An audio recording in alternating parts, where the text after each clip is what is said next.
ആരാണ് ഗോമൻ സ്വാമി എന്നുള്ള വീട് തൊട്ടടുത്ത് തന്നെ അദ്ദേഹം സ്ഥാപിച്ച ക്ഷേത്രമുണ്ട്. ഞാനൊന്ന് ചോദിക്കട്ടെ, ശരിക്കും ദൈവമുണ്ടോ?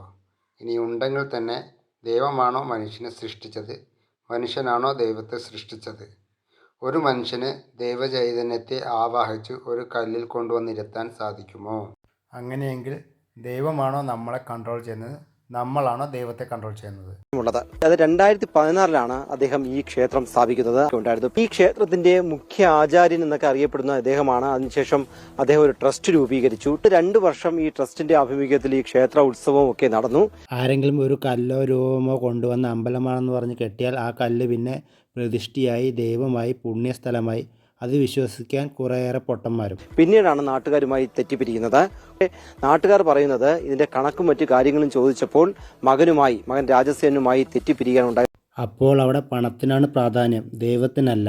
പണത്തിന് മുന്നിൽ എന്ത് ദൈവമല്ലേ?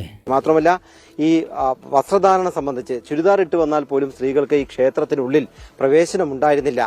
അപ്പോൾ ആർക്ക് വേണം ക്ഷേത്രം പണിയാം, തൊഴുതാൻ ഉറപ്പായും ആൾക്കാരുണ്ടാവും. സനാതനമായ താക്കീതുമായി സനാതനധർമ്മ ഹൈന്ദവ സംഘടനകളുടെ നേതൃത്വത്തിൽ നടത്തപ്പെടുന്ന ശ്രീ ഗോപൻ സ്വാമി തിരുവിടികളുടെ സമാധി ശരീരവും വിളിച്ചുകൊണ്ടുള്ള പദയാത്ര. അങ്ങനെ പ്രബുദ്ധ കേരളത്തിന് ഒരു ആൾ ദൈവത്തിനെ കൂടെ കിട്ടി. കൊറോണ സമയത്ത് ഈ ദൈവങ്ങളും ആൾ ദൈവങ്ങളൊക്കെ എവിടെയായിരുന്നു?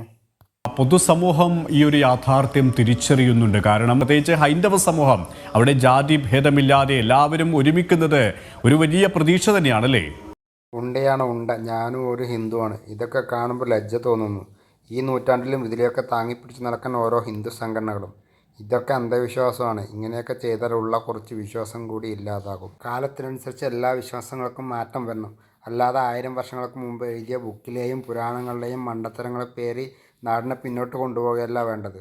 നാമം ജപിച്ചുകൊണ്ടാണ് പങ്ങൾ അർപ്പിച്ചുകൊണ്ട് മറ്റ് സ്വാമിമാർ, അതോടൊപ്പം തന്നെ വിവിധ സംഘടനകളുടെ പ്രതിനിധികളൊക്കെ ഇവിടെയുണ്ട്.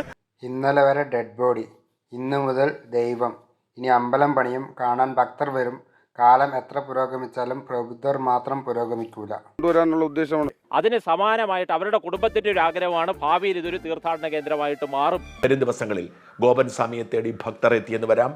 ഒരു പക്ഷേ 50 വർഷമോ 100 വർഷമൊക്കെ കഴിയുമ്പോൾ ഗോപൻ സ്വാമി കേരളത്തിലെ ഒരു വലിയ ആത്മീയ പുരുഷനായെന്നും വരാം. അത്രയ്ക്ക് വേണോ സഖാവേ? പറയാൻ പറ്റൂല. അതല്ല, അതിനപ്പുറം വേണേൽ നടക്കും. കൊറോണ, 4-5 പ്രളയം, ഉരുൾപൊട്ടൽ എല്ലാം വന്നിട്ട് ഒരു പാഠവും പഠിക്കാത്ത പ്രബുദ്ധരല്ലേ നമ്മൾ.